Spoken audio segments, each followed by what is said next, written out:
नमस्कार दोस्तों, मैं दीपक छारा और आज बात करेंगे एक्सरसाइज 4.2 नाइन्थ क्लास की लीनियर इक्वेशंस का सॉल्यूशन हमने कैसे करना है। दो चरों वाले रेखीय समीकरण हमारे पास हैं और उनको हल कैसे करना है वो हम बात करेंगे। तो पहला क्वेश्चन एक्सरसाइज का 4.2 का which one of the following is true. इनमें से कौन सा सत्य है और कौन सा असत्य है। एक हमारी लीनियर इक्वेशन दी हुई है y equal to 3x plus 5।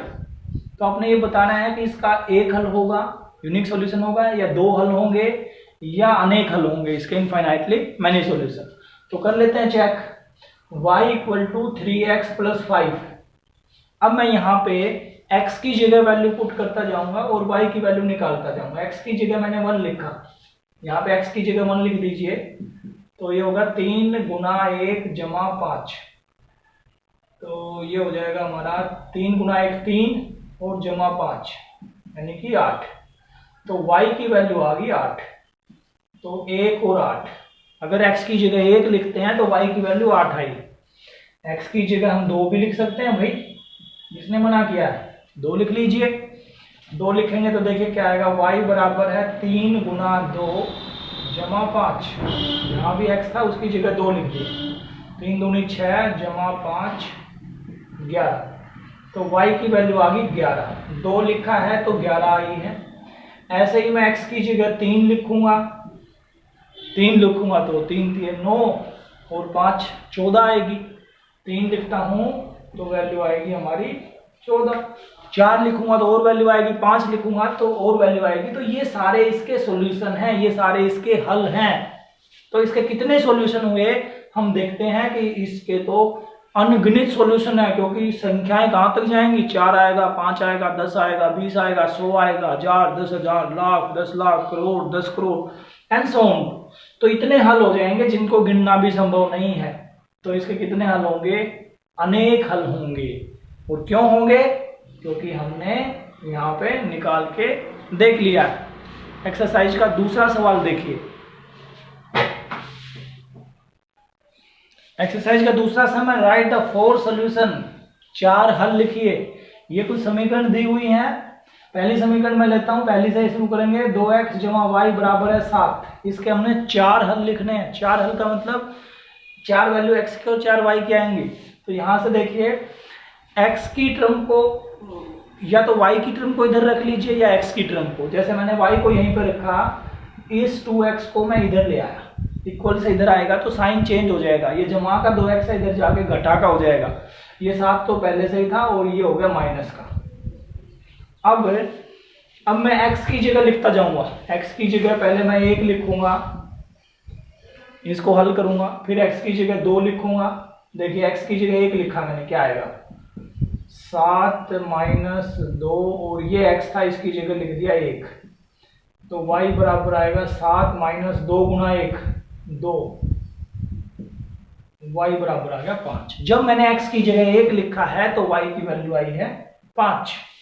तो ये इसका सॉल्यूशन हो गया 1 और 5, क्योंकि पहली वैल्यू x के लिए होती थी और दूसरी वैल्यू किसके लिए, y के लिए।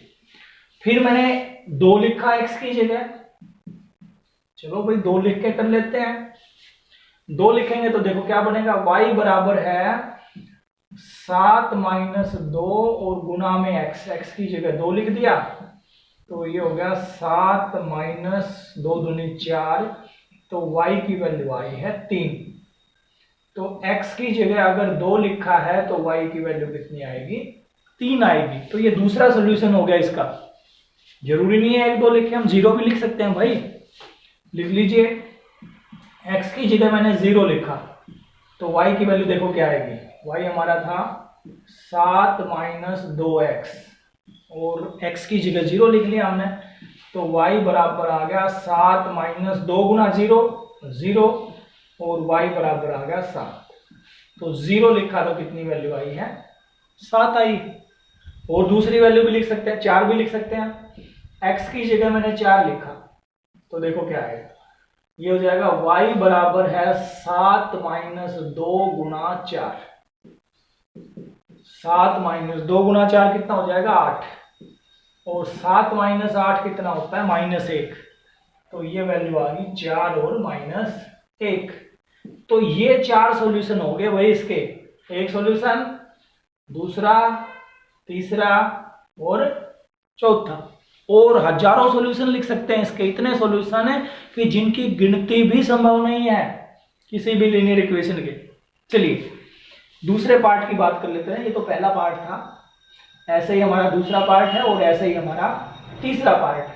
देखिए दूसरे पार्ट में, दूसरे पार्ट का जो है हम लिख लेते हैं, ये है हमारा pi x plus y equal to 9। ये लीनियर इक्वेशन है। यहाँ भी वही काम करते हैं, वाई को यहीं पर रख लेते हैं, इस पाई एक्स को इधर ले आया मैं, इधर आते ही हो गया -पाई एक्स। अब यहाँ पे x की जगह लिखता जाऊंगा, y की वैल्यू आती जाएगी। x की जगह मैंने 1 लिखा, x की जगह 1 लिखा तो देखो क्या आएगा, y बराबर है 9 पाई और गुना में लिख दिया 1, x की जगह 1, तो 1 से गुना करेंगे किसी नंबर की तो वो उतना ही आएगा 9 पाई। तो पहला सॉल्यूशन हो गया 1 और 9 पाई, x की वैल्यू 1 और y की वैल्यू 9 पाई। फिर दूसरा सॉल्यूशन x की जगह 2 लिख के निकाल लेते हैं, वही 2 लिखो, y बराबर हो गया 9 पाई और x की जगह 2, तो y बराबर हो गया 9 पाई की और 2 की गुना करेंगे 2 पाई, तो ये हो गया जी 2 और 9 2 पाई। फिर x की जगह 3 लिख लिया मैंने, 3 लिखा तो देखो क्या आएगा, ये आ गया 9 3 पाई। फिर चौथा सॉल्यूशन 4 लिख लिया, तो y की वैल्यू आ जाएगी 9 4y 4 पाई, 4 लिखा है अगली बार x के लिए। तो ये इसके 4 हल होंगे, 4 हल हमने निकालने थे। इसी तरह से अगला पार्ट कर लेते हैं।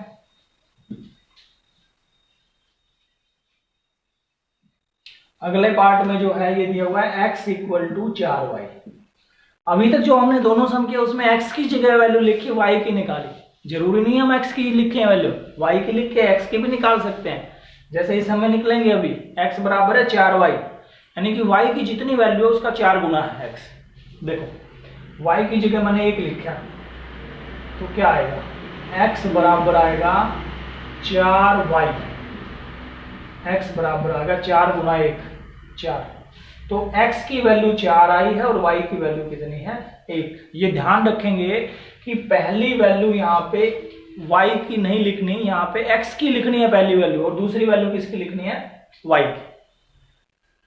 ये ऐसे अगर ये लिख दिया मैंने 1 और 4 तो ये गलत हो जाएगा, क्योंकि पहली वैल्यू x की है, x की वैल्यू तो कितनी आई है, x की तो 4 आई है, और दूसरी वैल्यू y की कितनी है 1। तो हम क्या लिखेंगे, x की 4 और y की 1।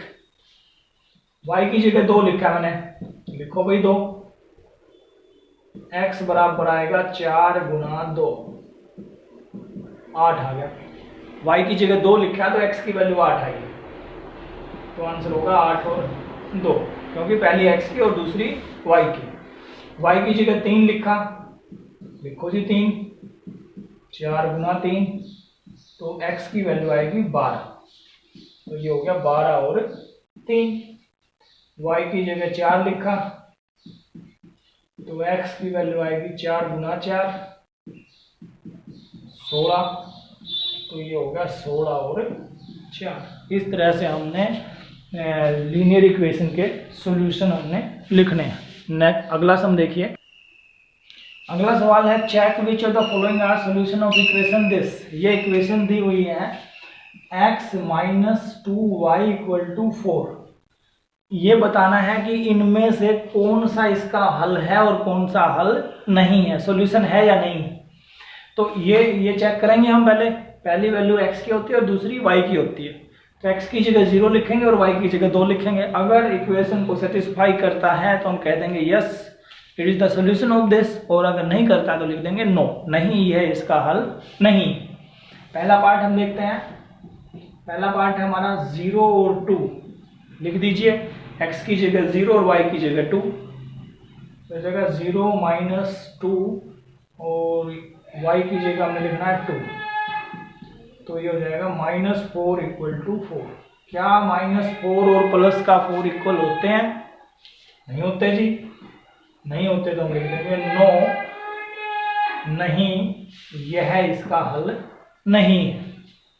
ऐसे ही हमने दूसरा पार्ट करना है। दूसरे पार्ट में हमने क्या करना है, हमारा है 2 और 0, इक्वेशन थी हमारी ये x - 2y = 4, तो लिखो x की जगह 2 और y की जगह 0, x की जगह 2 और y की जगह 0, तो ये होगा 2 - 0, तो ये होगा 2 = 4।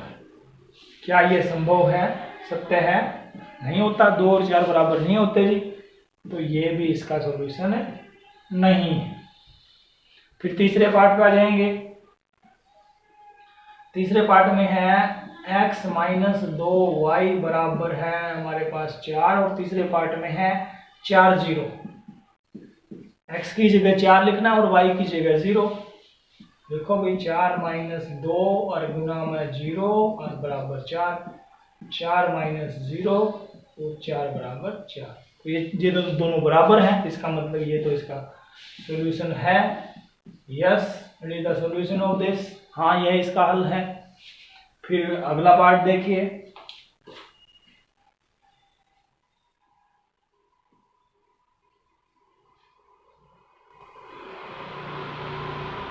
अगला पार्ट हमारा है √2 और 4√2। देखो भाई x की जगह √2 लिखा और 2 × y की जगह लिख दिया 4√2, तो ये हो गया √2 - 4 × 8, 8√2 बराबर 4। ये कुछ नहीं है, इसके आगे कोफिशिएंट 1 होगा, 1√2 और ये 8√2, दोनों माइनस होंगे, तो ये बचेगा 7√2 और बराबर है 4। ये तो बराबर नहीं होते, नहीं होते, तो इसका आंसर 9 आ गया भाई। और लास्ट पार्ट है पांचवा। पांचवें पार्ट में भी हमने लिखना है x - 2y बराबर 4, x की जगह 1 और y की जगह भी 1, ये हो गया 1 - 2, ये तो बराबर नहीं होते, नहीं होते, तो no, it is not solution of this. और लास्ट सम है एक्सरसाइज का। अगला सवाल है find the value of k का मान ज्ञात कीजिए यदि x बराबर है 2, y बराबर है 1, is the solution of this 2x + 3y = k। ये x बराबर 2, y बराबर 1 इसका सॉल्यूशन है, ये इसका हल है, तो k का मान क्या होगा वो हमने ज्ञात करना है। तो क्योंकि ये इसका हल है तो इसका मतलब इसको सेटिस्फाई करेगा, और सेटिस्फाई करेगा तो x की जगह 2 लिख दीजिए और y की जगह 1 लिख दीजिए। देखिए क्या बनेगा, 2 × 2 = 3 × 1, तो ये हो गया 2 दूनी 4 और 3 एकम 3, तो ये हो गया 7। तो k की वैल्यू यहां से कितनी आ जाएगी, 7 आ जाएगी।